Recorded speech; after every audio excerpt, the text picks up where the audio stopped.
Chapter 219. How many tasks have you handled? 1.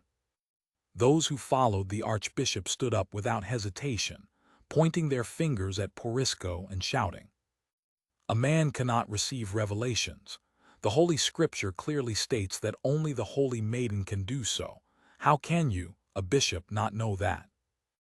Besides, you've never once dedicated yourself to spreading the goddess's will or sharing the gospel with the world. All you've done is take bribes. Honestly, considering how you've lived so far, it doesn't even make sense for you to have become a bishop in the first place. Have some conscience. There's no need for any verification. To be recognized as a saint, there were certain conditions one had to meet. Among those, Porisco fulfilled none. Of all the priests gathered in the hall, Porisco had undoubtedly taken the most bribes and committed the most wrongdoing. The only reason he got away with it was that others had engaged in their fair share of misdeeds and looked the other way for one another. However, no matter how corrupt they were, priests were still priests. A man like him being recognized as a saint was absolutely intolerable. For someone like Porisco to become a saint would be tantamount to declaring the end of the world. Of course, the bishops who supported Porisco caused an uproar, insisting he should be recognized as a saint. If someone who received a revelation isn't a saint, then who is?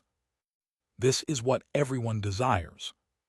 You blasphemers, defying the will of the divine, don't act like you didn't take bribes yourselves. The priests quarreled with one another like aristocrats embroiled in political games, exchanging insults and bickering for days. If the conflict grew any worse, it seemed the church might split in two. In the end, Porisco smacked his lips and took a step back. Even a man as greedy as him knew when to retreat. It seems this is still a bit too much for now. I'll need a bit more time. If I gain the church's recognition, the royal family will lend their support as well. This was a matter requiring acknowledgement from both the church and the kingdom. Only with overwhelming influence, enough to achieve unanimous agreement, would it be possible. Receiving the title of saint was no easy task. That was why it often took a long time, with most saints being canonized posthumously. Tusk, if only I could display overwhelming divine power like the Holy Maiden, this would be much easier.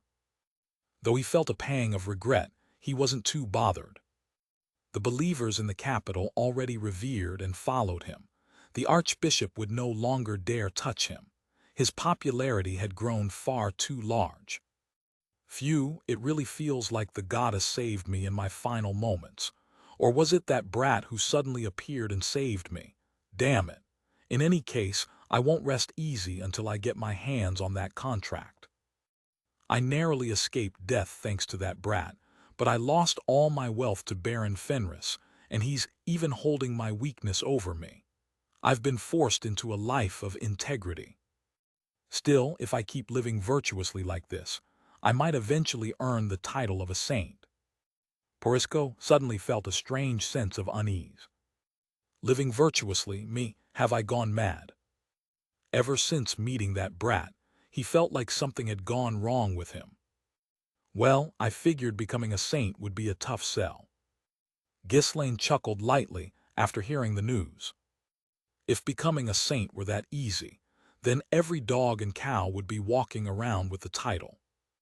People's envy and jealousy are more frightening than one might think. Priests, in particular, held honor but lacked the absolute power of nobles to wield authority at their discretion. That made them even more susceptible. There was no way they'd readily agree to Porisco being appointed a saint. Priests from other orders even went out of their way to slander him. After all, they didn't want to see a saint emerge either. Well, it shouldn't be too hard for him to rise to archbishop in a few years. The current archbishop had rapidly lost his influence, whereas Porisco's sway had grown immensely, far beyond comparison to the past.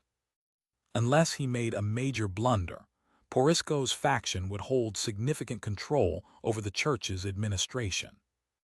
If he becomes the archbishop, I'll have to make him allocate some dioceses and send over more priests and temple knights. It would probably make Porisco furious if he heard, but Ghislaine fully intended to scrape the bottom of the barrel and milk every last benefit out of the situation. Well, I'll wrap this up for now. There was someone he needed to meet while in the capital.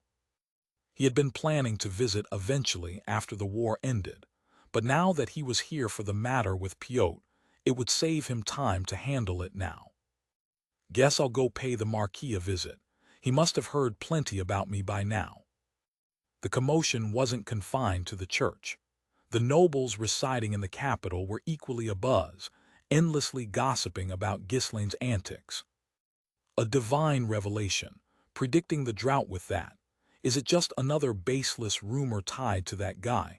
I'm telling you that Duck is a black magician. Kingdom Army Supreme Commander, Marquis Maurice McQuarrie, exclaimed in shock upon hearing the news. Even though he was someone prone to superstition, he couldn't believe such a tale. This wasn't the first time ridiculous rumors had caused an uproar in the capital. The prior frenzy had concerned how Count Fenris won his war. Flying balloons, knights dropping out of them, that Duck being a sword master. Does any of this make sense, you fools? Why are all the rumors about him so absurd? There's not a single believable one. The vivid testimonies from the Cabaldi forces who had fought against Fenris were available, but nobles from other regions, who had only heard the rumors second-hand, refused to believe them. This was because each rumor completely defied common sense. Naturally, the intelligence agents gathering these rumors were being reprimanded non-stop. That bastard is manipulating information. He's spreading ridiculous rumors on purpose to confuse us even further. Recruit the officials on their side immediately and get us accurate intel. The truth about the war rumors hadn't even been properly verified yet, and now tales of divine revelations and sainthood were spreading. Maurice, overwhelmed, could only lash out at his hapless subordinates. He wasn't the only one. The nobles in the capital were equally embroiled in meaningless debates amidst the chaos. How could Baron Fenris, who isn't even a priest or a holy maiden, receive a divine revelation? It's obviously another baseless rumor like before. Then how do you explain the preparations for the drought? It makes perfect sense if you accept that he received a revelation. So now you're saying flying through the air and being a sword master are also thanks to the goddess. Be reasonable. Use common sense for once. And why is that unreasonable? The goddess can give him the ability to fly, strength, or anything else. She could have told him to stockpile food too. The intelligence agents already analyzed everything, didn't they? It's just luck that the migration plans coincided with the timing. It's all nonsense, I tell you. Climate crisis is a fact. And so, the unverified rumors spread like wildfire. Every noble gathering in the capital seemed to include talk of Ghislaine. At the investors' club banquet, Mariel asked Rosalind about the latest stories. First, there were rumors about him flying and being a master, and now it's about a divine revelation. Surely it's all lies, right? Yes, it's just him pulling more insane stunts, as always. I swear you can never figure out what that man is up to. Saint Fenris the Baron. Isn't that just too funny? A saint obsessed with money. There's no such thing in the world. Rosalind pouted slightly, remembering her past encounters. She knew that distributing such an enormous amount of food must have cost an unimaginable fortune. But as someone who prided herself on understanding Ghislaine's character, she was confident he hadn't taken a loss. He must have been aiming for something. Whatever he spent, I bet he recovered it all and then some. Probably squeezed it out of Bishop Porisco, right? Regardless, one thing was certain. Ghislaine's popularity had skyrocketed compared to the past. With everyone in the capital endlessly gossiping about Porisco and Ghislaine, Marquis Branford was at his wits' end from the headache it all caused him. Ghislaine, Because of that guy, even intelligence officers are wasting their energy on pointless tasks. First, he stirs up strange rumors about the war, and now he's propping up someone as greedy as Porisco. What on earth is this guy doing all this for? As intelligence agents move tirelessly to verify the truth behind the rumors and update information, unnecessary documents piled up day after day. Naturally, both those reporting and those reviewing the documents found themselves at a loss. Amidst this, the subject of all the rumors suddenly decided to visit Marquis Branford. Without even stopping by to greet him upon arriving in the capital, Ghislaine leisurely showed up only after handling all his personal errands. As ever, he was an audacious man. "How have you been, Marquis? I'm here." His cheerful greeting, as though visiting a friend's house, was met with a sour expression from Marquis Branford. "You seem quite popular these days. What exactly are you trying to accomplish with all this? You're not the type to act without reason." "Oh, I was just doing a bit of charity work. Everyone's struggling these days, you know." "Charity work, without expecting anything in return, and with Porisco no less. Does that even make sense?" "They call me a saint these days, Marquis. Haven't you heard the nickname?" "Yes." Marquis Branford unconsciously pressed his temples. Dealing with Ghislaine was already a headache, and now the man had managed to gain popularity as well. He seems harder to rein in by the day. Then again, was he ever controllable in the first place? Sighing, Marquis Branford put on a feigned stern expression and spoke. "Fine, let's say charity is what it is. But I told you not to stir up trouble, and yet you've gone and caused a massive incident. The ducal families will never let this slide. You must have anticipated as much, which is why you sent the Second Legion, right? Be honest, weren't you pleased with the outcome?" He had a point.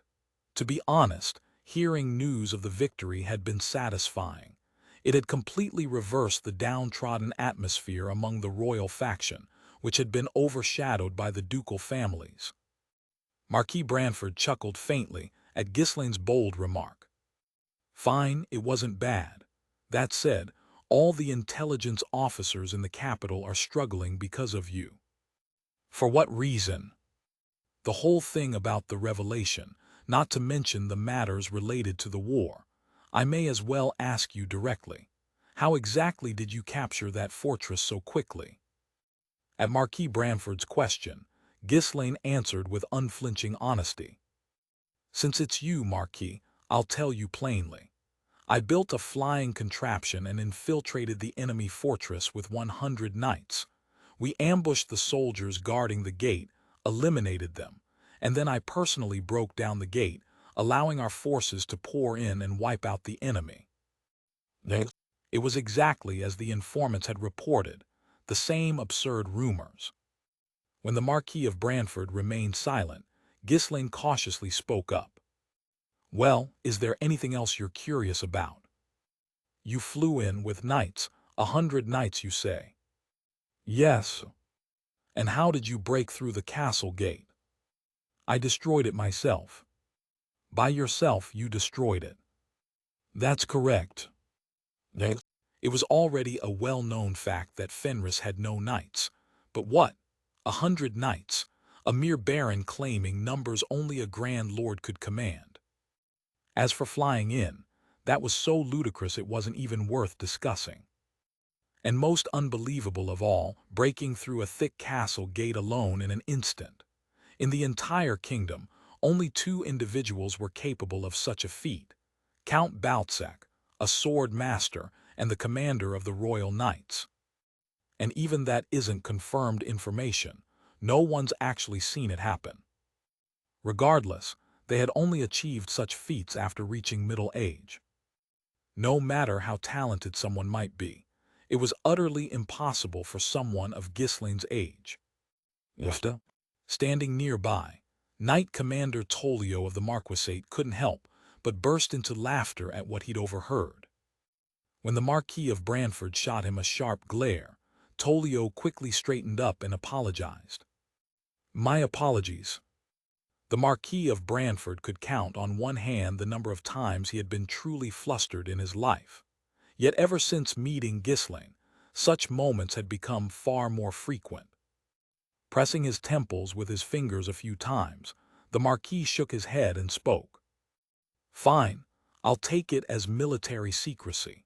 You don't want to explain it in detail, and I understand that the ducal families might use it to find a countermeasure. I'll ensure no one investigates further into this matter." I didn't realize I was so untrustworthy. Ghislaine clicked his tongue without realizing it. In any case, the hot air balloons would soon be used for transport and reconnaissance within his territory. As for the knights, the more they performed, the more rumors would inevitably spread, since it was all bound to come to light eventually. He hadn't intended to keep it hidden from the start. However, with the current state of common sense, even when he told the truth, no one believed him. Once they see it for themselves, they'll understand sooner or later. About my abilities as well, no, they might keep doubting even then. After all, he was only a half-step master at best. The techniques he used weren't ones he could wield easily. Not that he had any intention of publicly proving himself just to gain recognition. What did it matter whether others believed him or not? He wasn't doing this to impress anyone.